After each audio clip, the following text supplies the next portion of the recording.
দীর্ঘ ১৭ বছর পর অনুষ্ঠিত হচ্ছে Rajshahi chamber of commerce and ইন্ডাস্ট্রির দ্বিবার্ষিক নির্বাচন। আজ শনিবার সকাল ৮টা থেকে বিকাল ৫টা পর্যন্ত একটানা ভোটগ্রহণ চলছে। নির্বাচনের সভাপতি, সিনিয়র সভাপতি, সহসভাপতি ও পরিচালক এই ৪টি পদে মোট ৪৬ জন প্রার্থী প্রতিদ্বন্দ্বিতা করছেন। ভোটারদের উপস্থিতি লক্ষ্য করা গেছে। প্রার্থীরাও শেষ মুহূর্ত পর্যন্ত ভোটারদের সমর্থন আদায়ে ব্যস্ত সময় পার করছেন। আমি প্রত্যেকটি বুথ ঘুরে দেখলাম। অত্যন্ত চমৎকার পরিবেশে ভোট গৃহীত হচ্ছে। আপনার এখানে জানেন যে ২৯০০ ভোটার রয়েছে এবং ২৯টি বুথ রয়েছে আমাদের এখানে। কয়েকজন প্রার্থীর সাথে দেখা হলো। ভোটাররা they are all satisfied with the environment.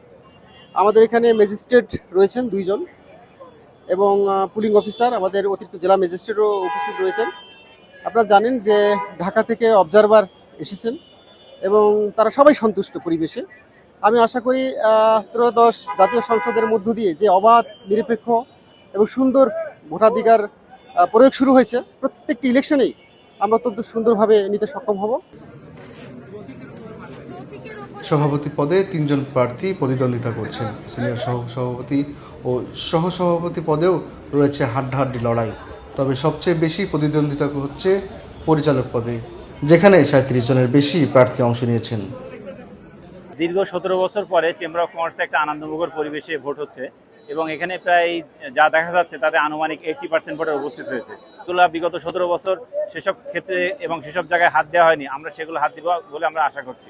আমরা ইনশাল্লাহ রাজশাহী উন্নয়নের জন্য ব্যবসায়িকদের খেদমত করতে পারি এই আশা করছি আমি, এবং আমাদের রাজশাহীতে ব্যবসা নাই, ব্যবসায়িকের জন্য যদি কিছু করতে পারি এটাই আমাদের কাজ। ব্যবসায়িকদের উন্নয়ন হলেই দেশও উন্নয়ন হবে। আর ভোটে হার জিত আছে, যেটাই হবে আমি মেনে নেব, কোনো অসুবিধা নাই।